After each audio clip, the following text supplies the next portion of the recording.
Oke, kita balik lagi di Ngunyah Pena, ngobrol nyantai penuh makna. Tema malam hari ini adalah mengenai Omnibus Law versus media. Bentar ya, gua bikin temanya dulu. Sambil nunggu Mbak Ninda join.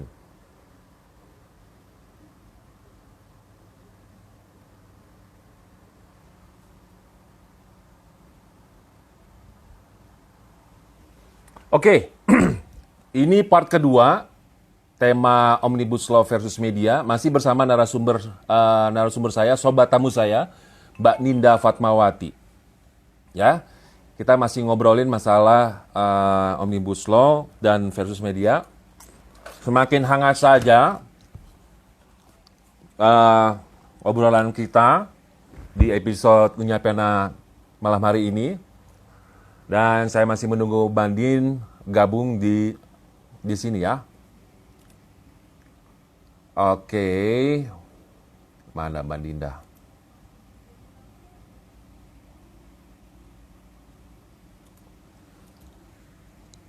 Mbak, kita sudah live. Saya sudah live.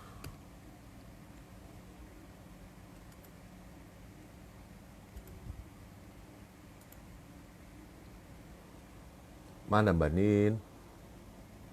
Oke, kita masih menunggu Mbak Dinda join lagi di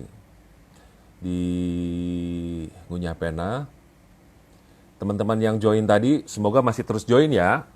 Karena pembahasannya seru banget nih malam hari ini sama Mbak Dinda. Dan saya alhamdulillah mendapatkan orang yang tepat untuk ngobrolin masalah Omnibus Law dan versus media. Dan ternyata Omnibus Law, waduh, serem juga ya. Iya nggak bro? Serem loh. Waduh. Ini memang mesti kita waspadai juga ya. Tapi dengan kepala yang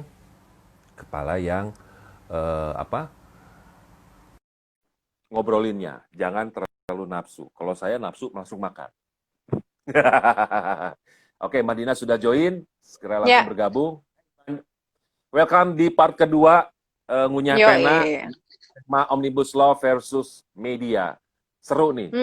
Gua agak terpancing tuh emosi ketika mendengar bahwa di peraturan yang Omnibus Law ini bahwa peraturan untuk seorang wartawan atau jurnalis bisa melindungi narasumbernya itu dihapuskan. Wah, itu bahaya banget itu. Karena kan salah satunya adalah melindungi narasumber, itu adalah melindungi mereka jika terjadi yang membahayakan dirinya. Ya nggak? Termasuk si wartawan, Mbak.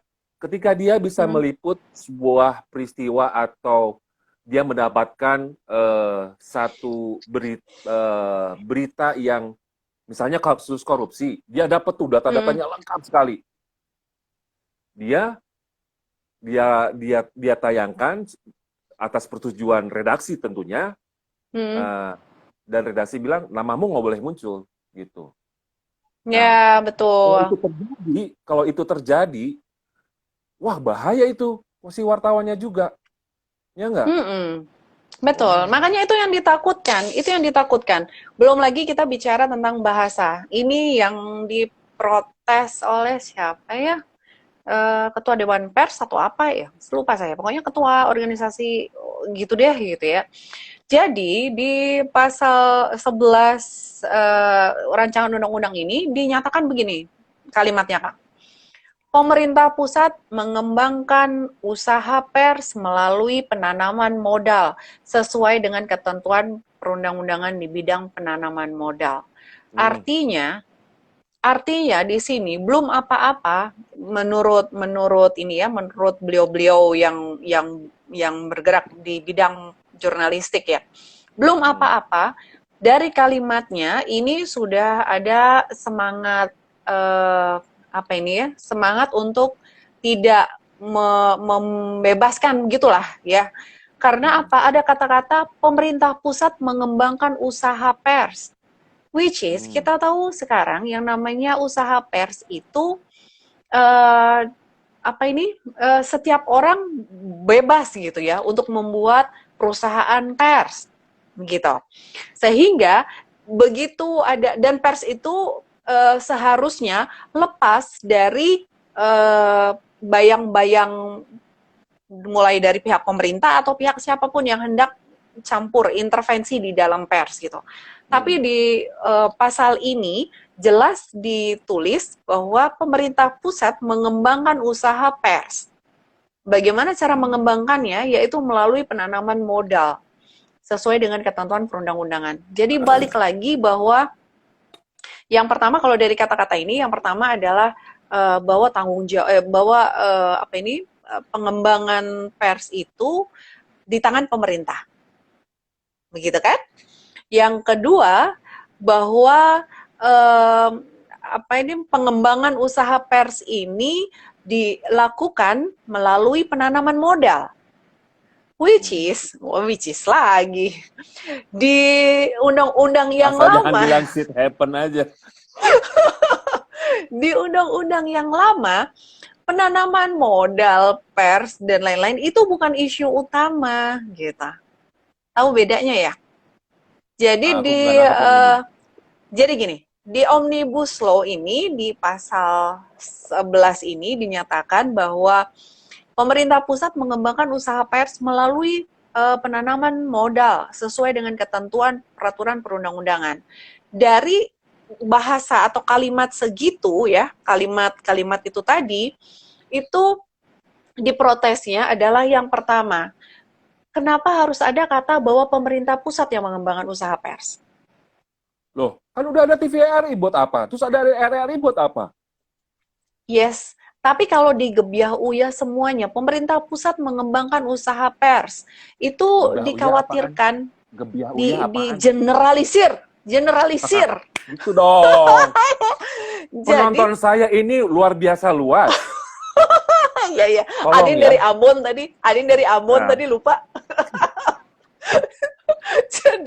jadi begini, dikhawatirkan melalui melalui frase yang dituliskan pemerintah pusat mengembangkan usaha pers, itu dikhawatirkan ini adalah bentuk dari pemerintah ingin mengintervensi pers. Apalagi lanjutannya adalah melalui penanaman modal sesuai dengan ketentuan peraturan perundangan. Artinya begini deh, kalau boleh pakai bahasa slang gitu ya, kita bisa bilang bahwa bro, pers nggak seremeh itu bro. Ngerti maksudnya? Pers itu nggak semurahan itu bro. Gitu. Mikirnya, orientasinya penanaman modal. Padahal pers itu adalah lebih, harusnya nih ya, kita bicara tentang marwahnya pers. Pers harusnya lebih tinggi daripada itu. Karena apa? Pers itu adalah wakil dari masyarakat yang menjadi jembatan antara masyarakat dengan pemerintah, dan pers itu adalah pihak yang memenuhi hak asasi warga negara, yaitu right to know, tadi saya bilang kan, right to know. Sehingga ketika di Omnibus Law titik beratnya, ya salah satu titik beratnya adalah modal, maka pertanyaannya, tidak adakah hal lain yang lebih Indonesia banget gitu yang dibahas selain modal gitu. Ya kurang lebih itulah yang muncul gitu ya dari komplain atau protesnya teman-teman pers kalau saya baca di media. Selain bahwa pasal 4 ini ditiadakan begitu. Karena yang dikhawatirkan jadi gini, kalau saya pribadi nih bilangnya nih, selama dia bukan ancaman pidana, maka bisa jadi ini akan diatur lagi di undang-undang berikutnya, gitu ya, di aturan lainnya, gitu yang lebih spesifik. Bisa jadi, makanya saya tidak terlalu merasa bahwa ini lebih bahaya lah daripada tadi yang saya bilang pemalsuan ijazah dan lain-lain ditiadakan gitu loh. Karena apa? Karena memang tidak ada sanksi pidananya. Tapi ini pertanyaan, tapi yang harus diinikan, siapa yang bisa menjamin bahwa hak tolak itu akan tetap ada di aturan lanjutannya? Ngerti maksudnya ya? Okay. Ketika hak tolak sudah ditiadakan di Omnibus Law, maka siapa yang akan menjamin bahwa hak tolak ini akan ada di aturan-aturan berikutnya? Begitu. Kalaupun seandainya ada, oke, lebih lanjut lagi. Ketika terhadap pers nasional tidak dikenakan penyensoran, pemberedelan atau pelarangan penyiaran. Ini ada di Undang-Undang 40 tahun 99 yang sekarang ini. Dan ditiadakan di Omnibus Law. Bisa jadi dia ini akan dibahas di aturan berikutnya karena akan ada undang-undang berusaha atau apa ya, saya lupa. Pokoknya ada undang-undang lanjutannya dari Omnibus Law ini. Jadi bisa saja yang seperti ini akan masuk di sana. Tapi pertanyaannya, kalau seandainya terjadi sebaliknya gimana? Tiba-tiba memang beneran hilang. Tiba-tiba beneran hilang di undang-undang yang baru pun atau di aturan pelaksanaan yang baru pun tidak ada. Kemudian bagaimana? Jadi daripada gambling, akhirnya kawan-kawan dari mana organisasi pers, saya lupa namanya, itu memutuskan bahwa dari awal mereka sudah menolak. Lagian mereka mengatakan bahwa begini, ini kan Omnibus Law ini kan adalah tentang lapangan pekerjaan dan lain-lain gitu ya. Kenapa nyangkutin di pers? Katanya tentang UMKM. Ngapain nyangkut di pers gitu kan akhirnya? Kenapa mesti narik-narik undang-undang pers ke dalam Omnibus Law? Ya udah biarin aja sendiri. Memang Omnibus undang-undang pers kan dari tahun sejak lahir itu memang belum sampai syarat ini, belum pernah direvisi kan? Ya nggak? Yes, betul. Nah, itu dia. Nah, ngapain juga dibawa-bawa ke Omnibus Law? Ya udah, kalau mau bahas jangan itulah. Tapi bagian kesejahteraan karyawan pekerja juga kan.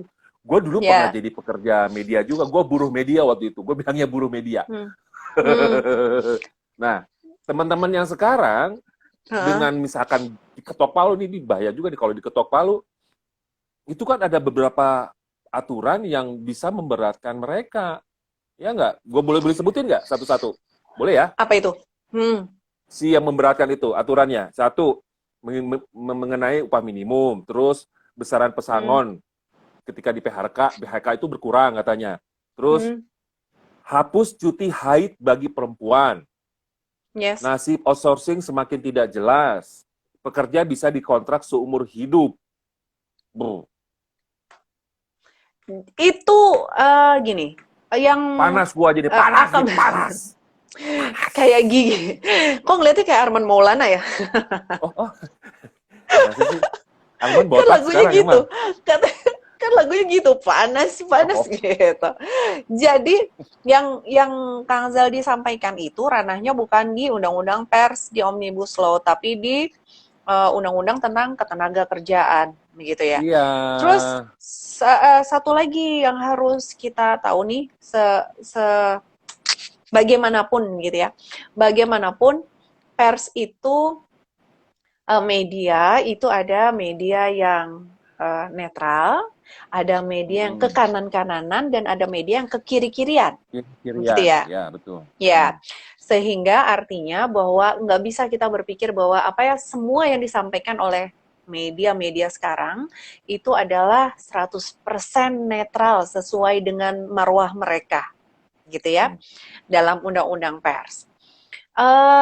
Contohnya kayak ada beberapa berita memang yang kalau dibilang salah nggak juga, cuman dia mengambil sudut pandang yang beda gitu. Misalnya kayak kayak rancangan undang-undang rancangan KUHP kemarin, begitu ya. Dian Sastro sudah sampai marah karena apa sih waktu itu ya? Gender kalau nggak salah ya. Pokoknya ada masalah tentang. Kenapa? Dian Sastro pernah menulis pernah menulis status begitu ya tentang dia menanggapi tentang rancangan KUHP. Tapi akhirnya disampaikan oleh Pak Yasona kalau nggak salah. Pak Yasona bilang bahwa apa yang dibaca di media-media itu tidak benar, gitu. Bahwa RKUHP itu isinya bukan begitu. Itu hanya kayak tadi nih saya bilang nih, yang saya bilang tentang perguruan ini nih, enggak no. Yang saya bilang tentang ini nih, pasal 4 nih. Kemerdekaan pers dijamin sebagai hak asasi warga negara. Pasal itu dihapus. Iya. Ya, ngerti betul. Ya? Terus kemudian di media yang keluar adalah bahwa hati-hati, ancaman kemerdekaan pers ada di Undang-Undang Omnibus Law. Ngerti maksudnya? Ya, ngerti. Yang keluar di media adalah bahasa begitu. Hati-hati, atau kemerdekaan pers tidak dijamin di Omnibus Law. Padahal setelah Omnibus Law itu ada aturan pelaksanaannya. Bisa jadi di aturan pelaksanaannya itu ditulis tentang kemerdekaan pers. Walaupun sebenarnya itu gambling. Walaupun sebenarnya itu gambling. Tapi bukan, apa yang mau saya bilang itu adalah banyak media yang akhirnya dia menyimpulkan sesuatu menjadi headline supaya rame diperbincangkan gitu ya. Padahal sebenarnya isinya tidak sama dengan headlines-nya. Dan tapi dia menulis itu mungkin ya dengan harapan supaya di-reshare sebanyak-banyaknya. Padahal balik lagi nih tema tentang media sosial lagi nih jatuhnya. Ketika orang akhirnya me-reshare berita itu, ini pernah kejadian di saya nih Kang. Saya udah pernah cerita mungkin ya. Jadi waktu kita itu pernah bahas yang soal hoax, Mbak. Yang pilpres itu kan, tiba-tiba waktu saya tegur, beritanya berubah dong.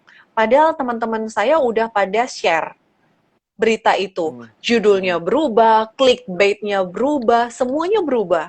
Nah, apa yang mau saya bilang bahwa tidak bisa tutup mata kita, ada beberapa media yang memanfaatkan situasi ini. Sehingga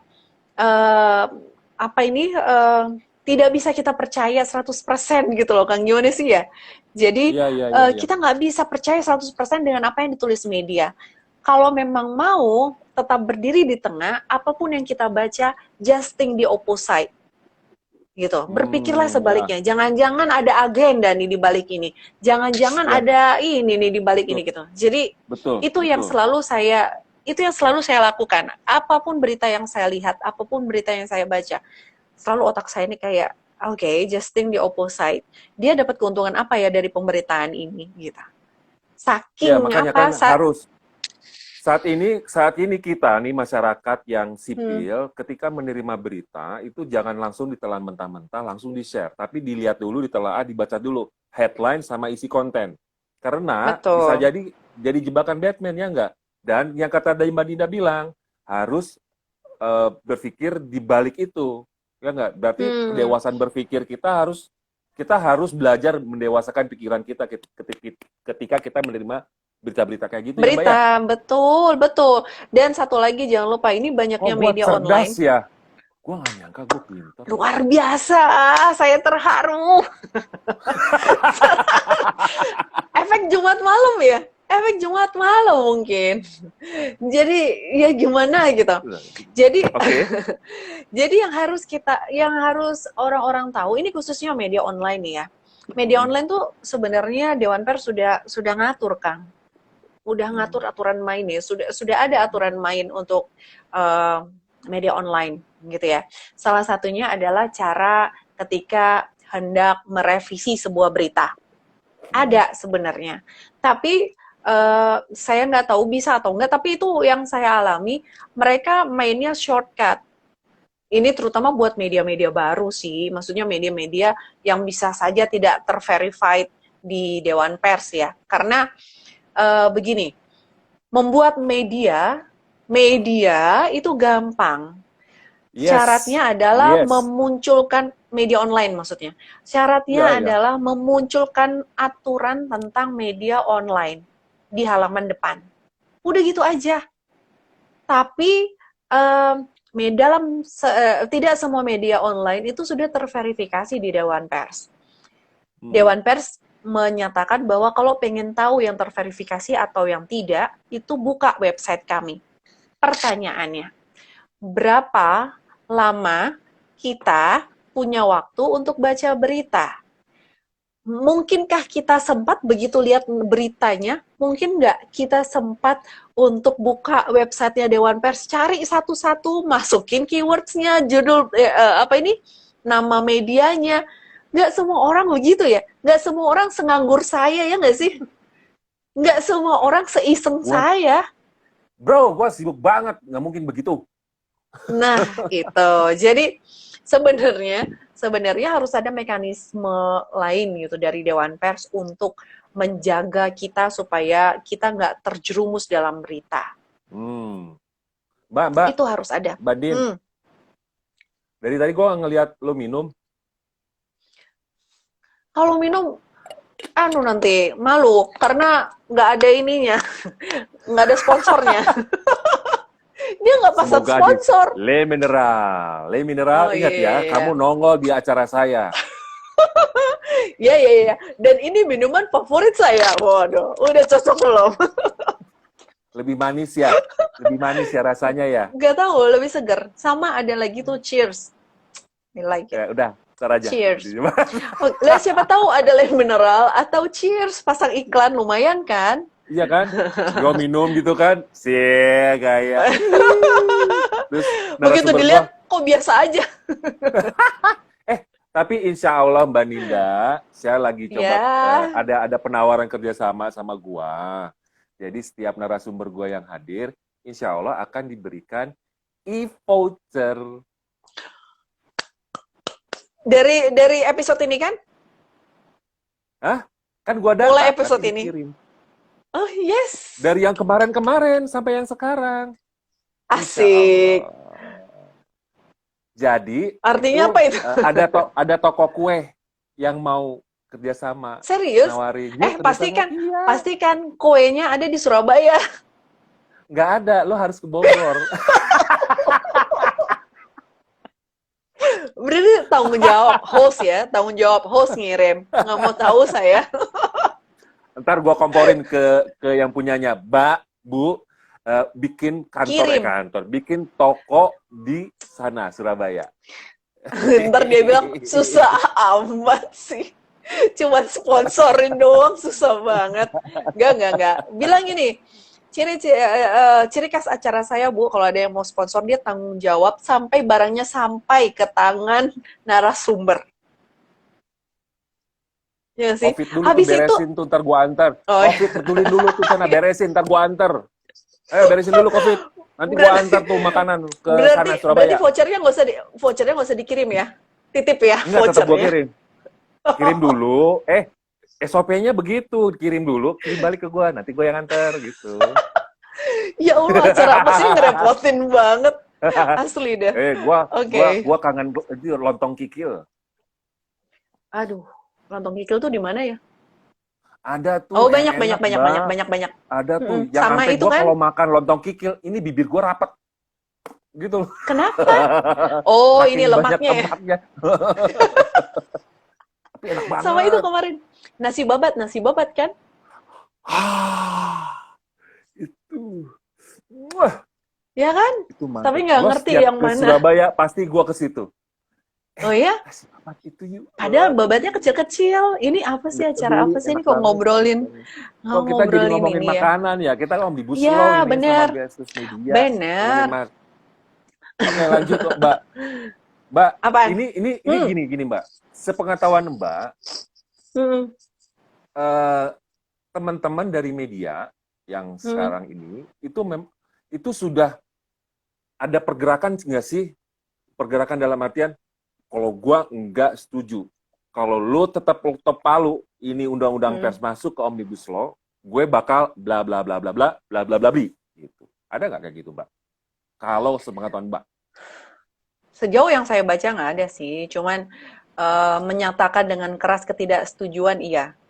Tapi sepertinya yang sekarang maksudnya bapak-bapak, ibu-ibu yang sekarang ini ada di atas sana, gitu ya, baik di Mana udah mati legislatif dong. atau bukan atas itu. Maksudnya kan kita di bawah nih, mereka tuh ada di atas gitu loh, di lantai atas maksudnya. Sampai jatuh dasar. Sampai...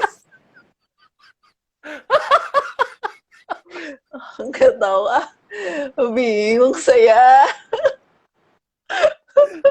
Aduh. Jadi terusin nggak Ya, nih? terusin. jadi jadi buat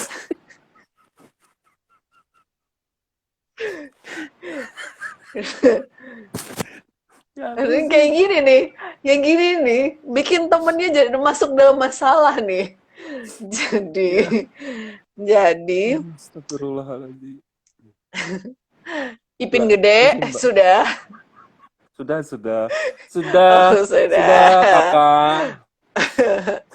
Jadi gini ya, Ipin gede. Sampai mana tadi? Sampai mana ya? Yang Lupa di kan? atas. Yang Oh di iya iya iya. atas. Iya. Jadi belajar atau berkaca dari undang-undang yang lain-lain gitu ya. Sebenarnya Nah, sepertinya kita memang harus lebih aware, lebih waspada. Karena apa? Kelemahannya adalah bagi aturan-aturan yang baru, kita tidak mudah untuk mendapatkan rancangannya. Dan itu sebenarnya hal yang aneh gitu, karena penyebarluasan itu seperti yang saya bilang gitu ya, dalam peraturan pemerintah zamannya Pak SBY.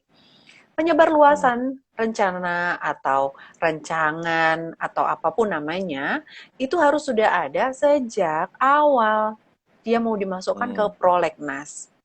Supaya apa? Supaya kita tahu aturan apa yang kita tunggu, aturan apa yang potensial membahayakan kita, dan lain sebagainya. Tapi yang terjadi sekarang itu setiap ada draft yang sampai ke tangan kita, terus memancing keributan kan ya, banyak yang ribut, kemudian tiba-tiba nanti disampaikan, bukan, itu hoax, itu nggak benar, itu ini gitu, tanpa kita tahu yang benar yang mana gitu. Dan menurut saya itu yang harus dibenahi begitu. Terus yang kedua, kita harus lebih waspada karena jangan sampai aturan-aturan yang membahayakan itu, yang diprotes itu nanti akan disahkan di saat kita sedang tidak fokus ke sana. Ngerti maksudnya ya? Termasuk juga dengan Omnibus Law. Omnibus Law, kalau di ini ya, kalau dilihat lagi bahasa-bahasanya itu juga aneh-aneh, Kang. Ini saya beberapa waktu yang lalu memang saya jadi narasumber tentang Omnibus Law. Ada beberapa yang saya soroti di sana. Salah satunya adalah kemungkinan atau apa ya, terbaca begitu ya, ada nuansa atau ada nuansa lah kalau boleh kita bilang begitu ya, resentralisasi. Jadi misalnya begini, ada beberapa aturan yang dulunya itu adalah ranahnya pemerintah daerah. Dulu adalah ranahnya menteri. Tapi di Omnibus Law itu dikembalikan ke pemerintah pusat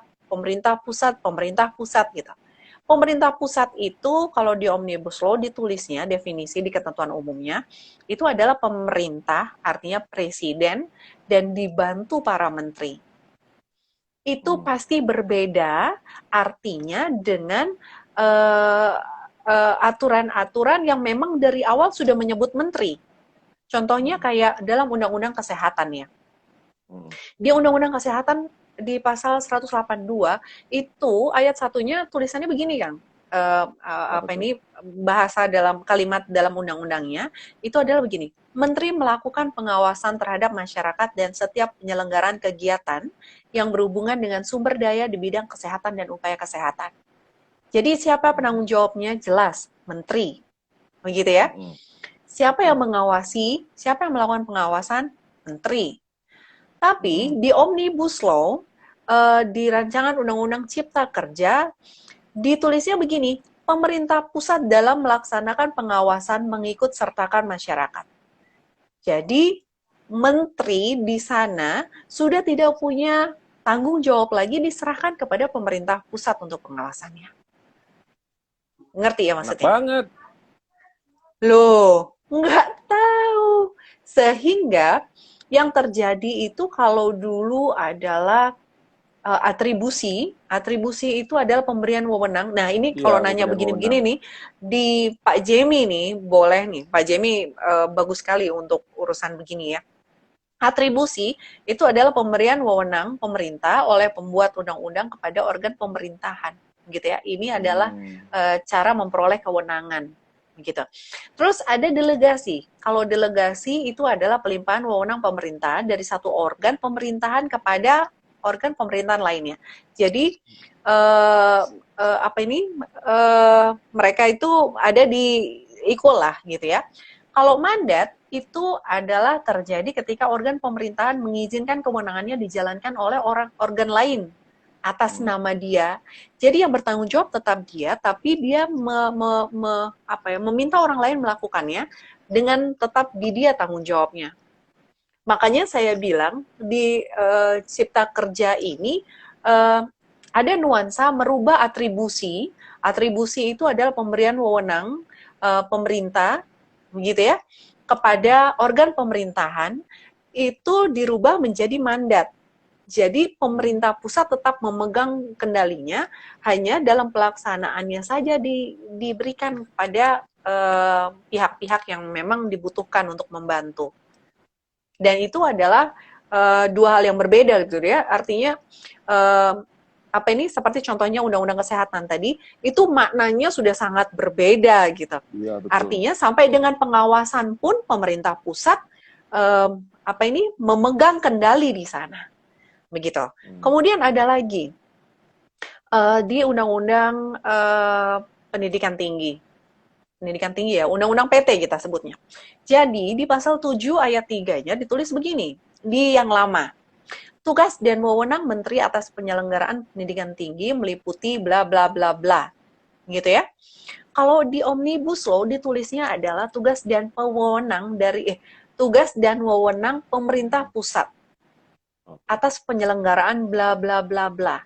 Jadi apa yang diserahkan kepada menteri sebelumnya gitu ya, itu diambil lagi oleh pemerintah.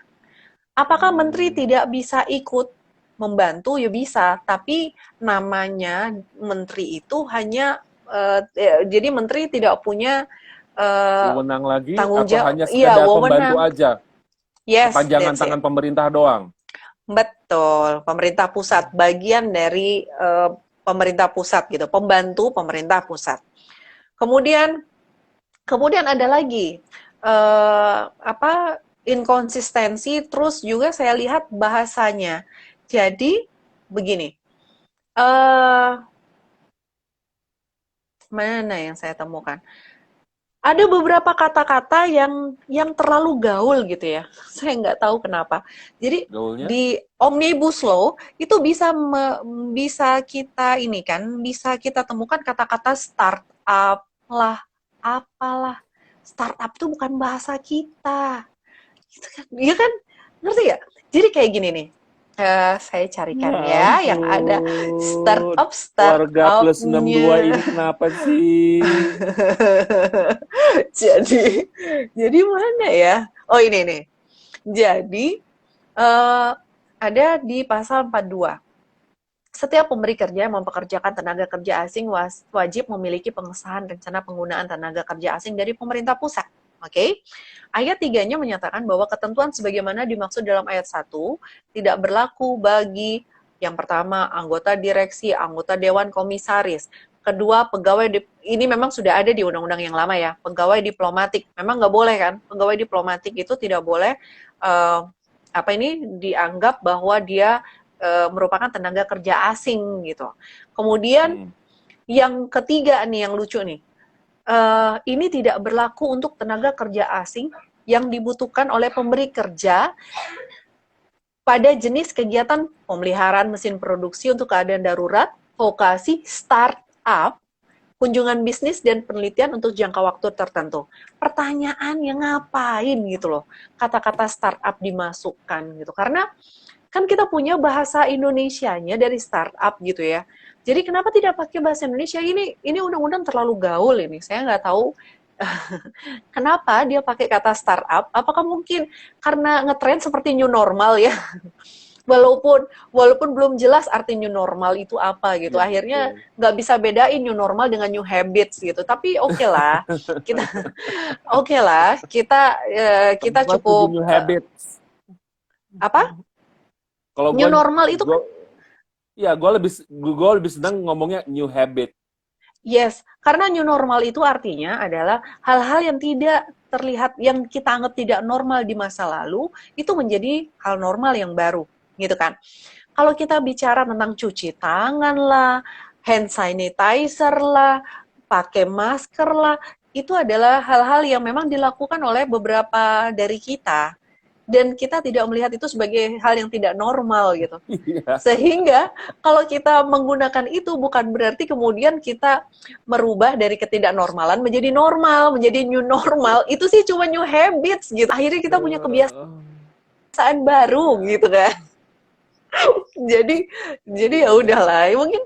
Mungkin sama kayak startup ini, sama kayak startup ya mereka nggak tahu gitu ya apa sih artinya startup, karena keren dimasukkan aja startup.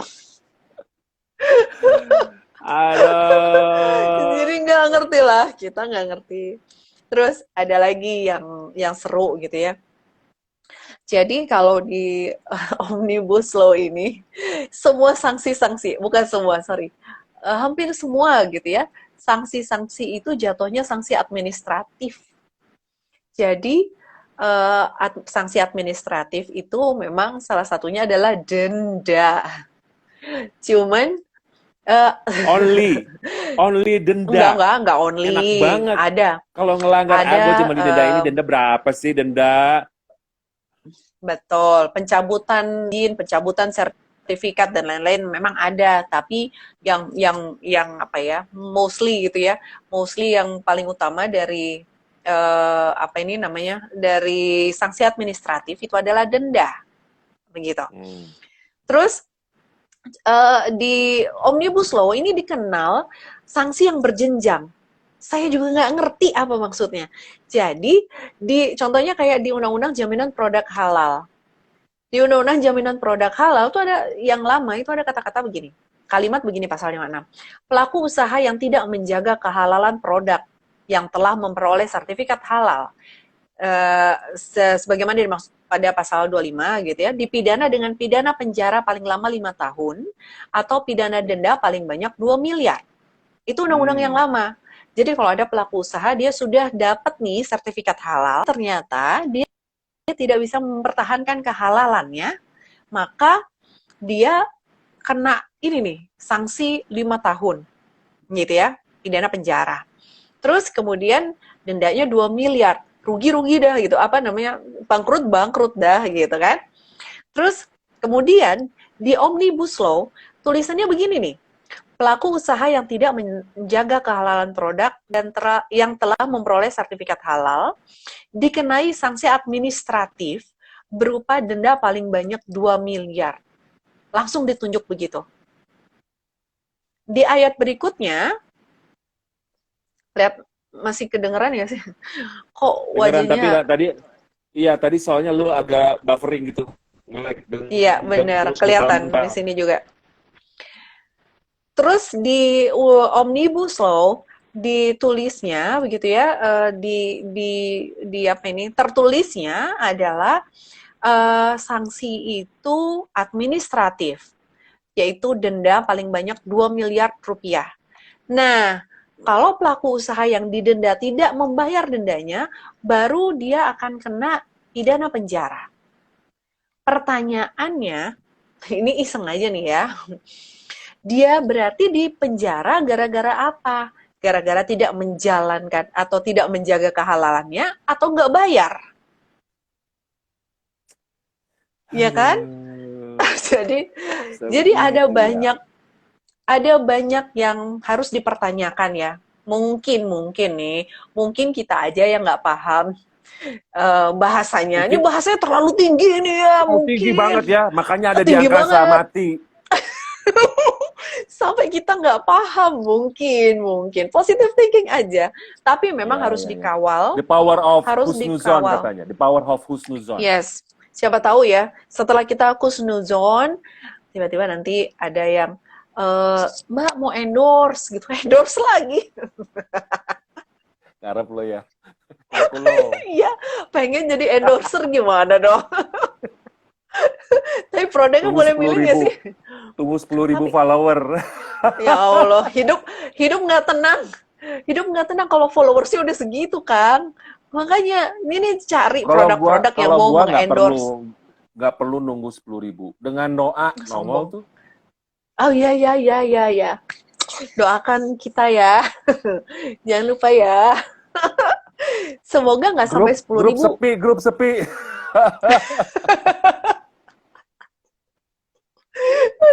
Semoga nggak harus sampai 10.000 sudah dapat endorse. Enggak sih. Cuman gratis, endorse-nya sih gratisan, tapi khusus makanan gitu. Ah, nggak apa-apa. Nggak apa-apa kan? Dan pengen aja gitu ngerasain sambil makan, ya Allah ini enak banget. Ya Allah, ini sih enaknya sampai bikin meninggal gitu-gitu loh. Pengen Kalau gua ngerasain aja. udah ada Oh sudah? tuh. Oh Food ya? taste ada. Oh ya? Aku Iya belum. dong. Doakan dong, Dibikin doakan. bisnis dong, Ngerasain. dibikin blogger gitu, dibikin bisnis ininya, Instagramnya Mbak Nin dibikin bisnis.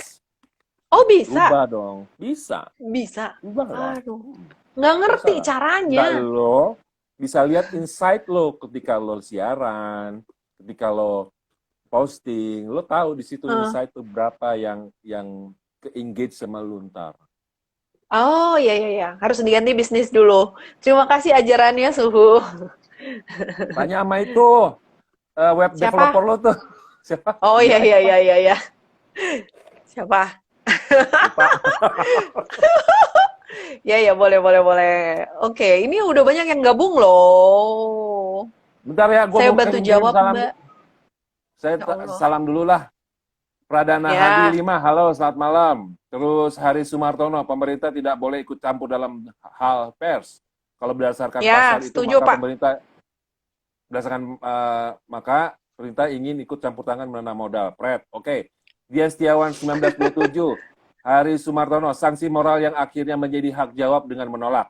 Hari Sumartono lagi, intinya pemerintah mau mengatur semuanya. Hah, betul. Yes. Terus ada Fuad Pendidikan.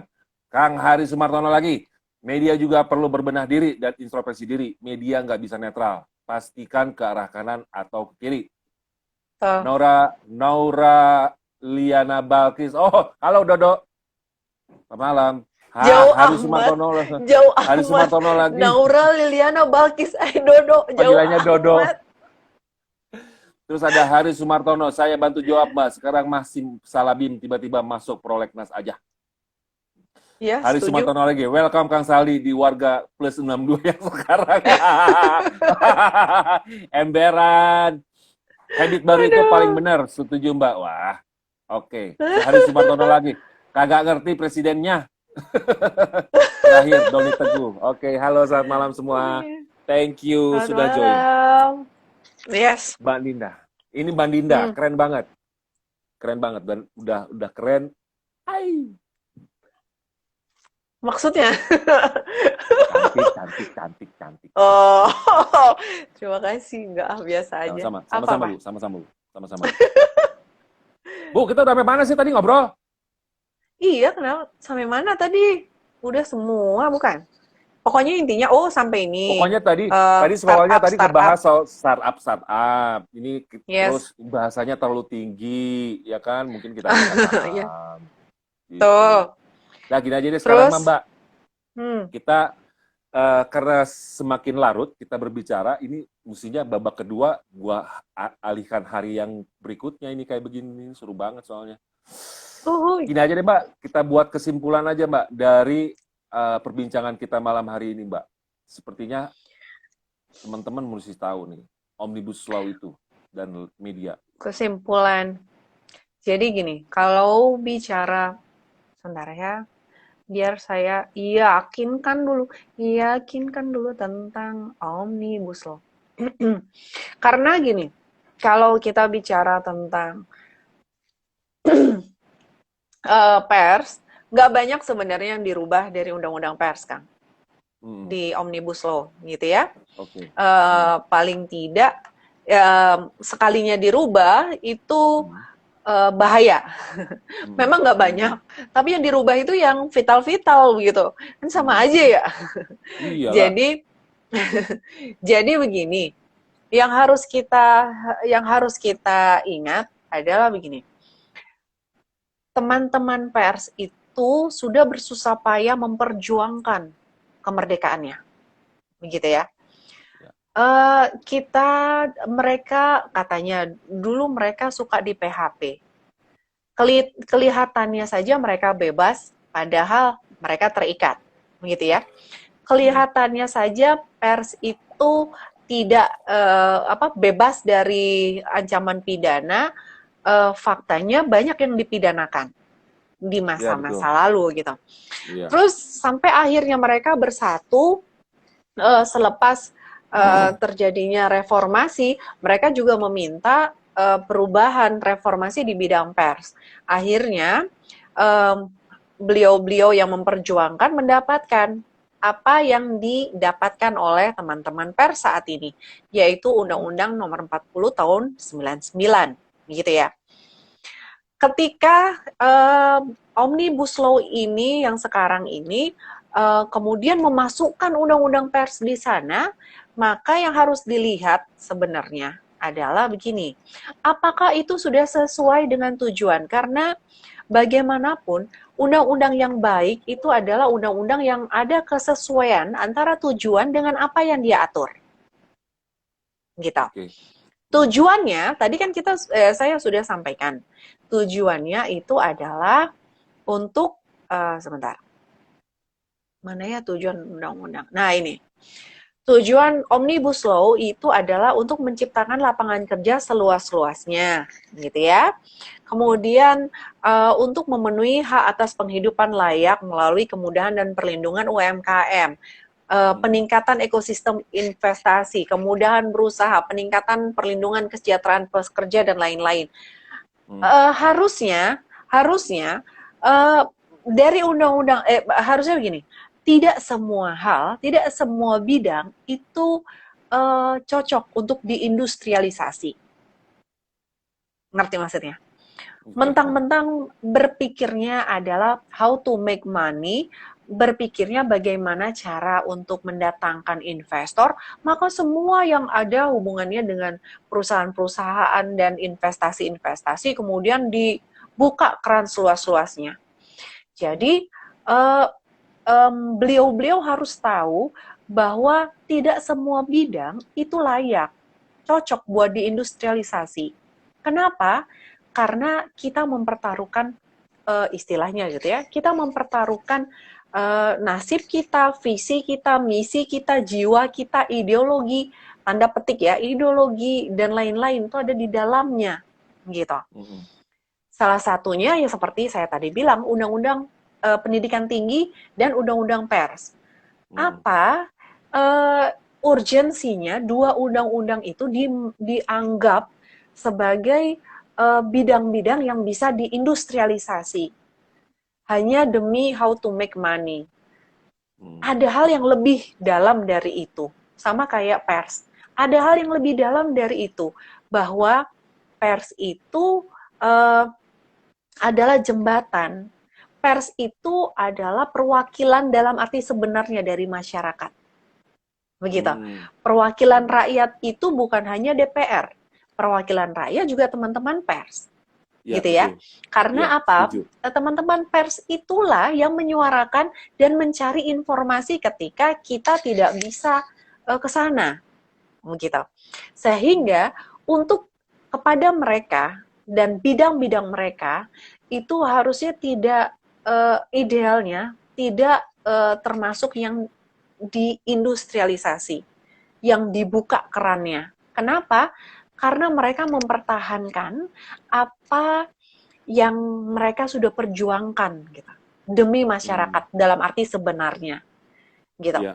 Ketika pemerintah cuman berpikir gimana caranya pers ini anulah lakulah gitu, akhirnya dibuka investor-investor asing, maka hati-hati kita akan kehilangan marwah pers kita yang selama ini memang dijaga gitu, seperti pers Pancasila, Ya, pers betul. yang ya kan, pers yang bertanggung jawab terhadap masyarakat, pers yang bukan profit oriented only, pers yang tidak menjilat kekuasaan, pers yang berada di posisi netral, walaupun tidak semua media begitu, tapi ya tidak semua media juga berpikir cuman tentang profit kan. Ada masih beberapa media yang masih sangat layak untuk kita percaya, begitu. Tentu kita tahu gitu bagaimana Pak Karni kalau membawa acara ILC, dia bertahan sekali untuk ada di tengah, dan itu pers, begitu. Can you imagine kalau Pak Karni ini kemasukan atau dipaksa begitu ya untuk melakukan sesuatu yang tidak sesuai dengan posisi beliau di tengah. Kebayang nggak tersiksanya? Begitu. Pasti. Karena kalau kita bicara tentang jurnalis dalam arti dia punya passion berprofesi sebagai jurnalis gitu ya, maka dia akan akan melaksanakan profesinya itu dengan sebaik-baiknya gitu ya. Dia akan menjaga kenetralan, dia akan mencoba tetap putih di saat kanan kirinya mulai abu-abu mungkin gitu. Dia akan gitu. Walaupun banyak media abal-abal, walaupun banyak media yang membohongi gitu, medianya buzzer bisa jadi begitu ya. Tapi jangan lupa kita juga punya media-media yang layak untuk kita percaya. Nah, harusnya orientasinya adalah menciptakan media-media itu atau mengembalikan media-media yang tersesat ini kembali ke sana. Harusnya. Sekalinya terjadi perubahan pasal, harusnya orientasinya ke sana dan bukan orientasinya cuman justru bagaimana caranya media-media ini tambah kaya gitu.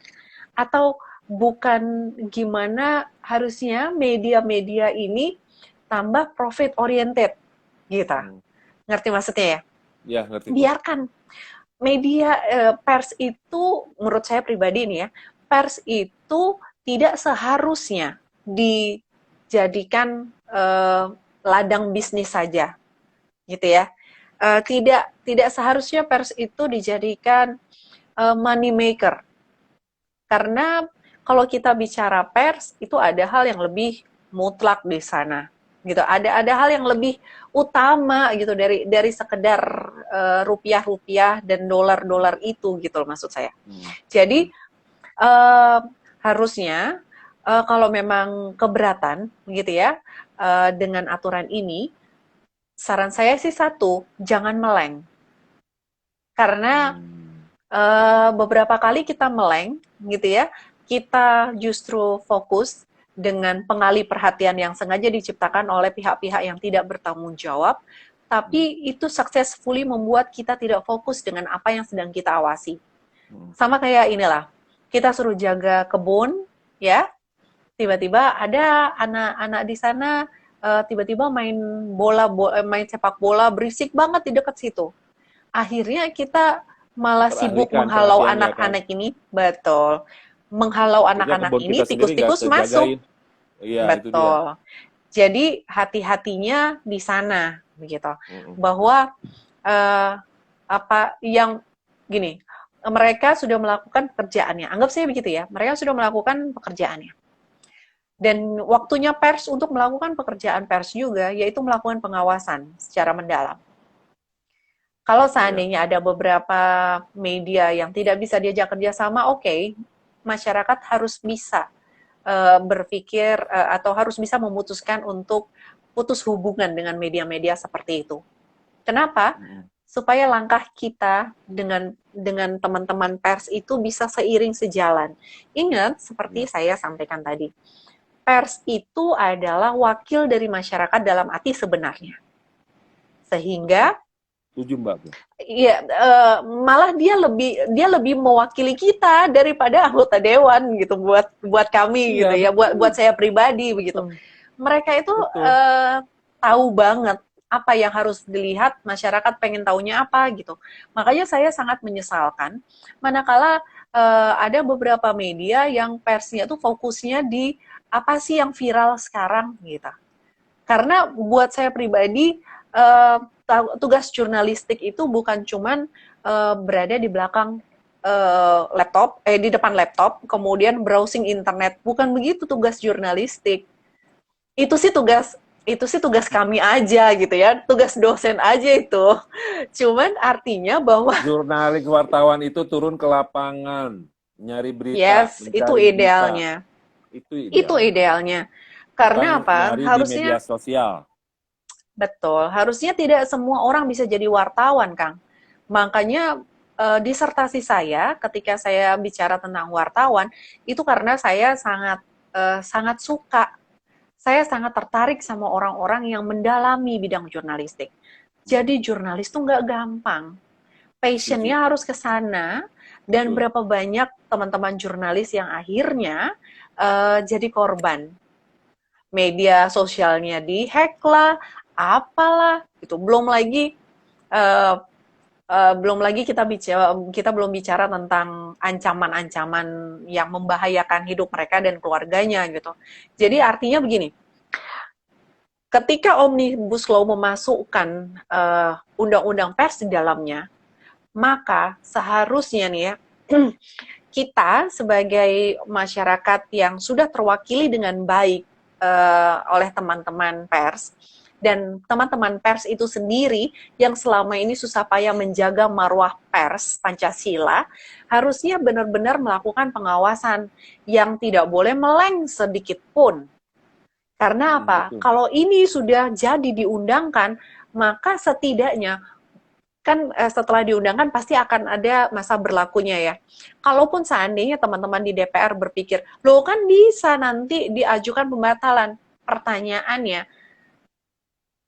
karena itukah kami memilih mereka duduk di sana, Kang? Gitu. Kita memilih mereka karena itukah? Karena supaya mereka bisa memutuskan sesuatu dan nanti kita bisa mengcounter sesuatu. Itu bukan tugas wakil kita. Wakil kita itu harusnya adalah orang-orang yang tahu apa yang baik untuk kita. Betul? Betul. Gitu. Betul. Sehingga harusnya teman-teman pers itu harusnya teriaknya lebih kencang. Harusnya nih. Tapi sudah diwakili kemarin oleh Dewan Pers. Cuman kalau boleh saran saya, jangan meleng. Gitu. Kita sudah punya pengalaman nggak mengenakan. Sedikit pun nggak boleh. Ya, kita punya pengalaman tidak mengenakan di Undang-Undang Minerba. Jangan sampai ini terulang lagi di sini. Karena apa? Kalau perlu, kemarin kan sudah ada yang mengusulkan, Omnibus Law itu ini dibalikin lagi, duduk lagi, panggil pakar-pakarnya. Sehingga bisa lebih tertata, mulai dari bahasanya dan lain-lain. Sehingga kata-kata startup itu nggak perlulah ada di sana. Dia bukan bahasa kita, ini undang-undang loh. Katanya undang-undang sapu jagat loh, Kang. Artinya, tahu kan undang-undang sapu jagat gitu. Artinya, harusnya dia itu menjadi... Bukan undang-undang sapu jagat, Mbak Ninda. Itu undang-undang palu gada. Apa lu perlu, gua ada. Iya. Ini tentang point of view saja gitu.